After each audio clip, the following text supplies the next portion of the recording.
you do not know on what day the Son of Man will come.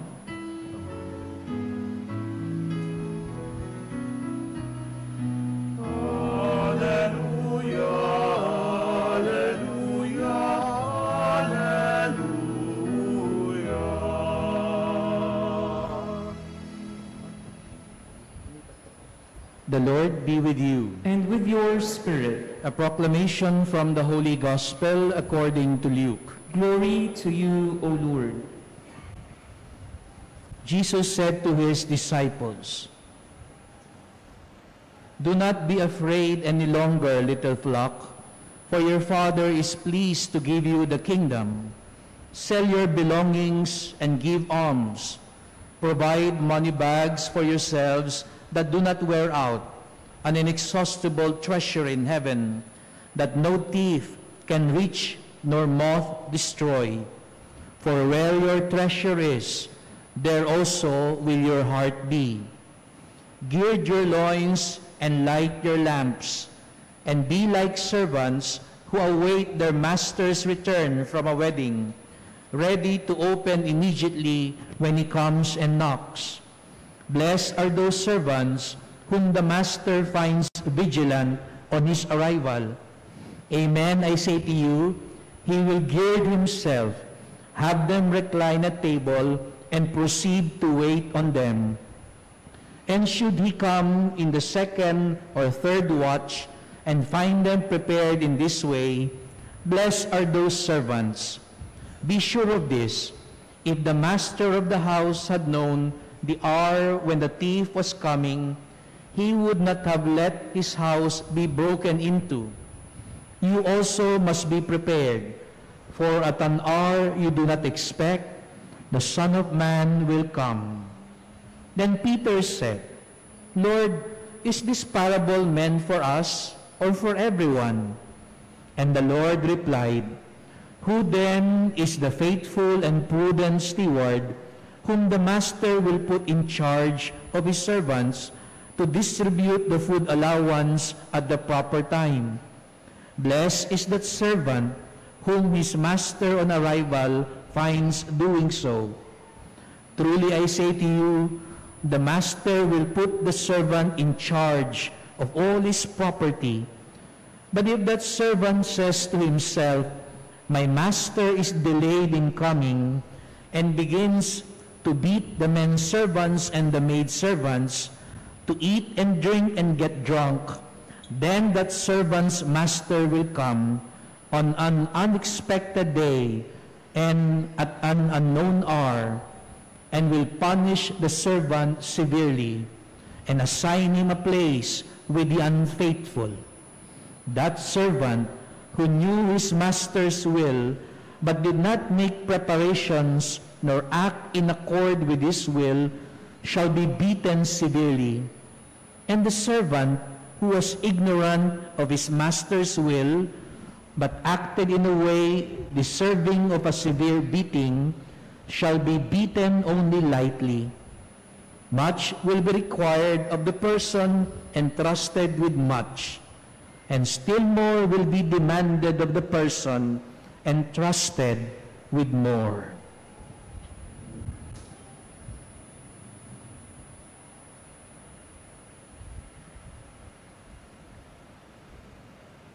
The Gospel of the Lord. Praise to you, Lord Jesus Christ. Good afternoon, dear sisters and brothers. Sige, masungit na ho ang panahon. Huwag naman kayong masungit, no? So once again, good afternoon po sa inyong lahat. Ayan, salamat po. Ayan. We praise and thank the Lord for allowing us and giving us this opportunity, again, despite the bad weather, and we continue to ask the Lord to guide us and protect us. And thank you for coming over despite the challenges I'm sure you have encountered along the way. Kaya palakpakan naman natin ang bawat isa, no? Salamat po.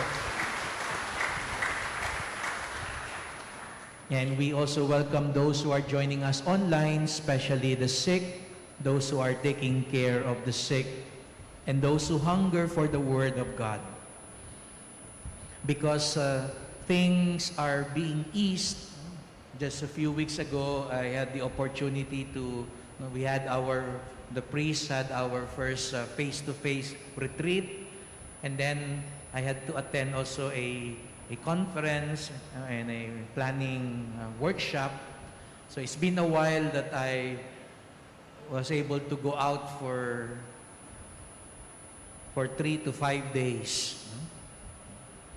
Kaya hindi naman po malayo, Tagaytay lang, no? Pero pinakuha ko na tuloy, no, nabuksan na uli yung maleta na matagal nang hindi nagagamit, no? Naalikabukan na, 2 years na siyang nasa bodega. So I had to pack my things because I will be away for 5 days, 3 days, and another 5 days. And what I realized when I would return and unpack my things, I realized that I prepared so much that there are things I really did not use. I don't know, perhaps call me paranoid, no? Or just being sure, no? Na kahit 5 days, no? Pero yung dala ko parang damit ng good for 8 to 10 days. No? Kasi nga, iisipin ko, baka pagpawisan ako o madumihan yung damit. No? Di ba, gano'n naman tayo, no? Pag nagbibiyahe.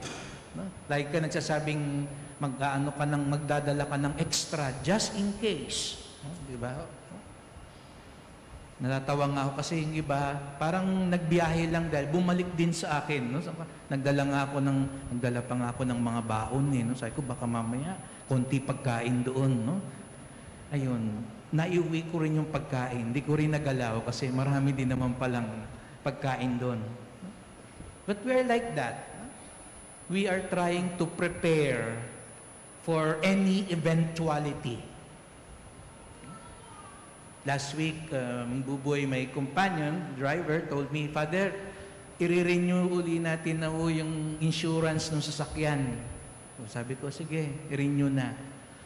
But later that day, I was telling myself, 7 years na ako nagbabayad, minsan hindi ko pa nagamit yung insurance na yan. No? Buti na rin yun. No? Pero, siyempre, ibang mapapaisip ka, bayad ka ng bayad. No? And I was inspecting the house, the villa. We have to again refurbish the fire extinguishers. No?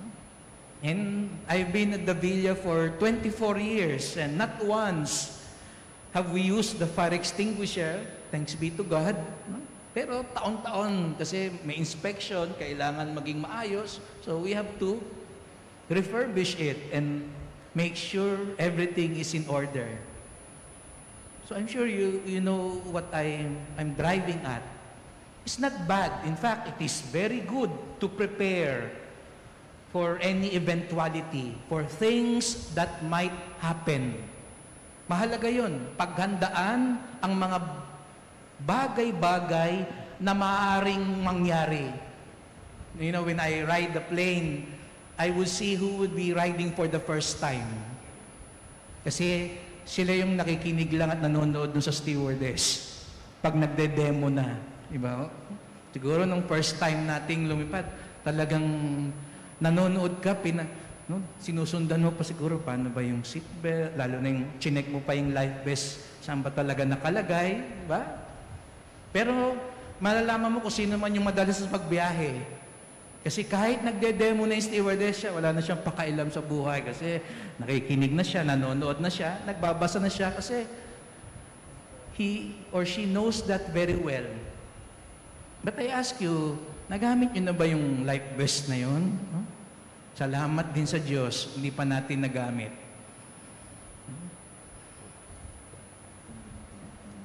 Salamat sa Diyos, nandito pa tayo, nagsisimba. Ibig sabihin, hindi tayo nag-crash landing. But, they have to do that. No? Naawa minsan ako sa kanila, sa mga stewardess, kasi lalo na, wala nang pumapansin minsan sa kanila. But they have to do that because we have to prepare for any eventuality. And as I said, that's not bad. But you know, sisters and brothers, the irony is this.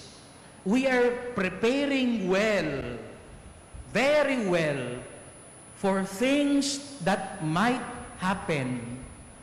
But are we preparing well for things that are sure to happen?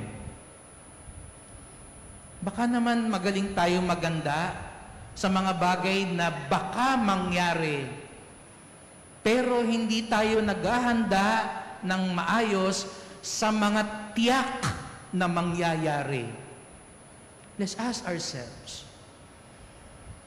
at ano raw ba yung tiyak na mangyayari? Fires, earthquakes, di ba? Kaya minsan sa atin yung drill, hindi natin masyadong, kaya pag dumating yung lindol, hindi natin alam yung pag-duck cover natin. No? Pero ano ba ang tiyak na mangyayari? The things that are sure to happen will be our death and when we will face the Lord. Those two things are sure to happen. We just don't know when, pero hindi mo na kailangan ng manghuhula para sabihin sa yung mangyayari yon. Our death and our final encounter with the Lord. And that is why the question is, are we preparing for that? That's why Jesus in the gospel today invites us, be ready. You do not know the hour. You do not know the moment. Be ready, because you may be storing treasures which will be nothing in the kingdom of heaven. And that is the invitation of the Lord. And, I'll give you one tip. How can we best prepare for the return of the Lord? How can we best prepare for that final face-to-face? No? Yan, may face-to-face. Yun, tiyak yun. Face-to-face encounter with the Lord. What shall we do? Be mindful of the presence of the Lord. That's the secret to preparing well for the coming of the Lord. Parang ironic, no? Paano mo paghahandaan ang pagdating ng Panginoon? Isa puso mo na kasama mo na ang Panginoon. Because if you will do something and you are mindful of the presence of the Lord, then in all probability, you will be doing what is best. Example, no? Pagka nasa isip natin, nasa puso natin, kasama natin si Jesus, tapos nagalit ka, gusto mo nang upakan yung kaaway mo, pero paalala mo sa sarili mo, kasama ko ngayon si Jesus. Kung kasama mo si Jesus, anong gagawin mo sa harap ng kaaway mo?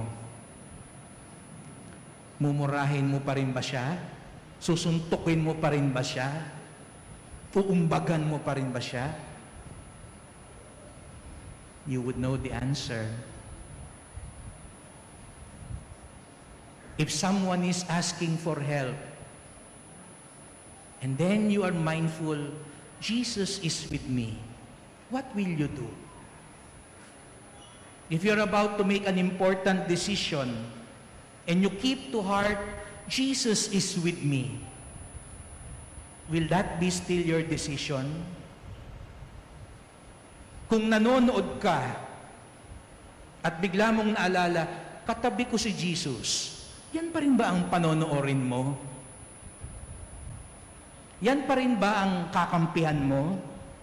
Yan pa rin ba ang pagtatawanan mo at papalakpakan mo? Kung kasama mo ang Panginoon, yan pa rin ba ang gagawin mo? Dahil kung ang gagawin mo ay base sa presensya ng Diyos, I tell you, you will be ready when the Lord returns. Hindi ka na magugulat pagdating ng Panginoon. Bakit?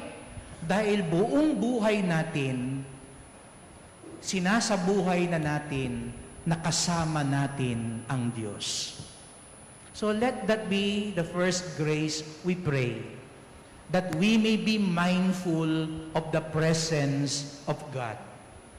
Because when we are aware of the presence of God and do what we want to do, then we will be ready when finally the Lord returns.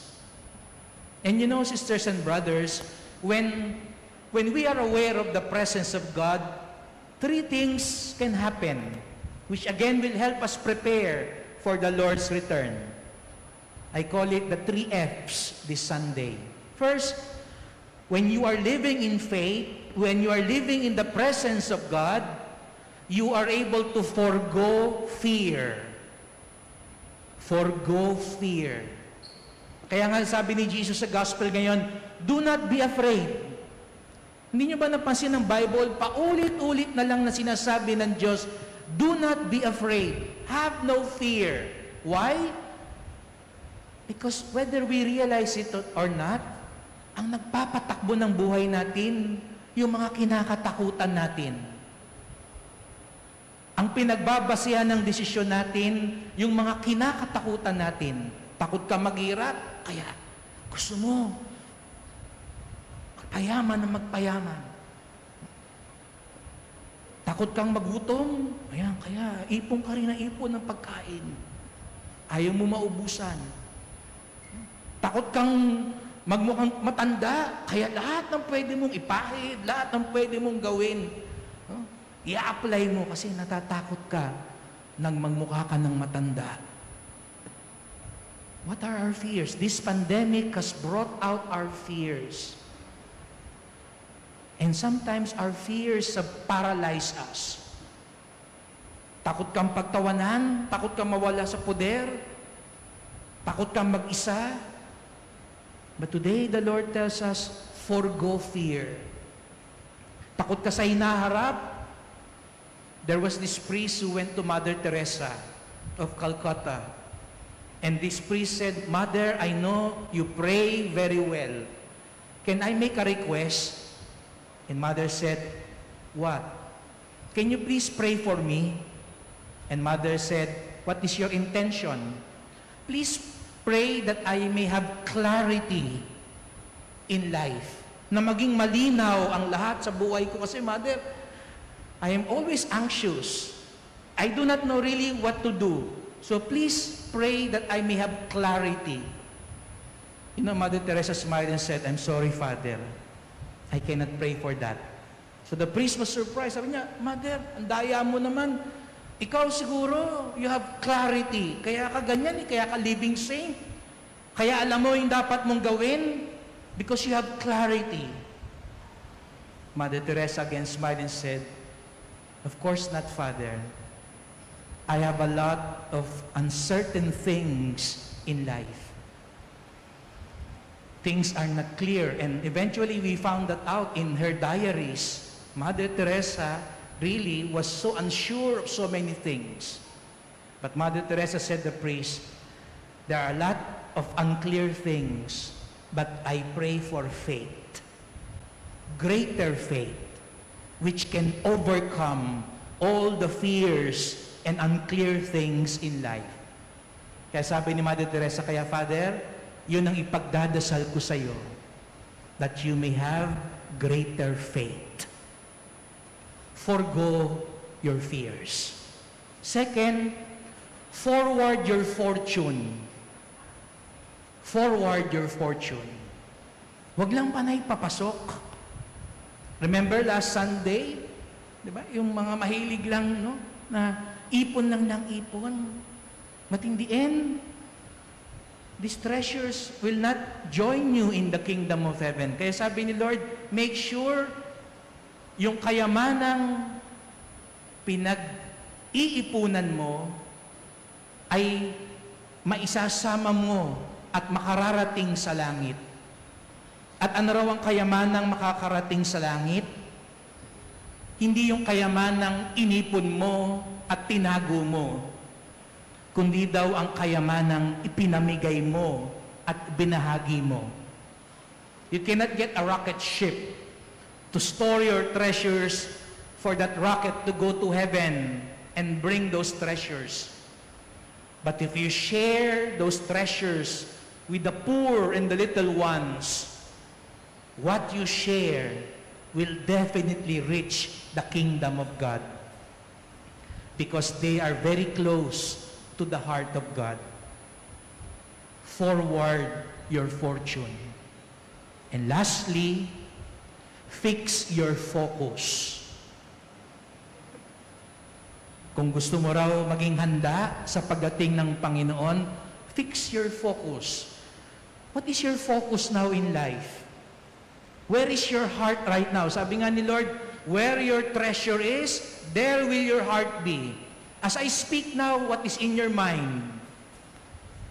Baka iba ang laman ng nasa isip at puso natin ngayon. Fix your focus in life. Ano ba yung focus mo? Nakafocus ka pa rin ba sa nangyari 20 years ago? Kaya hanggang ngayon, nag-aaway pa rin kayo? Magkagalit pa rin kayo? Are you so focused only in your ambition? Nakakaligtaan mo na yung maraming bagay sa buhay mo na mahalaga din? Maging ang pamilya mo? I don't know if the younger generations here, but would you know si Sofia Loren? Yan, mahalata ko sino yung mga elders, no? Si Sofia Loren, she's a famous actress before. It said that one time she lost this diamond necklace. And she was distraught the whole day, crying, irritable, because she lost that necklace. And she could not do anything. No? What she was supposed to do with her work, no? She lost her focus, her concentration. She was crying over it. No? Siguro napuno na yung asawa niya, I forgot the name. But the husband told her, you know, do not cry over something that will not cry over you later on. Do not cry over something which will not cry over you later on. Baka yung mga pinag-iiyakan natin, bandang huli, bibitawan din pala natin. Baka yung mga pinag-iiyakan natin, pinagkamahal-mahal natin, sa bandang huli, hindi rin naman pala tayo mamahalin. Baka yung pinapahalagahan natin, sa bandang huli, wala rin pala tayong halaga sa kanila. Think about it. What are you crying over in your life? Pera, kapangyarihan, mga bagay-bagay din lang dito sa mundo? Or are we really pursuing what is valuable? Especially what is in the heart of God. Sisters and brothers, yes, let us prepare well for eventualities. Prepare well for things that might happen. But please, please, prepare well and better for things that are sure to happen.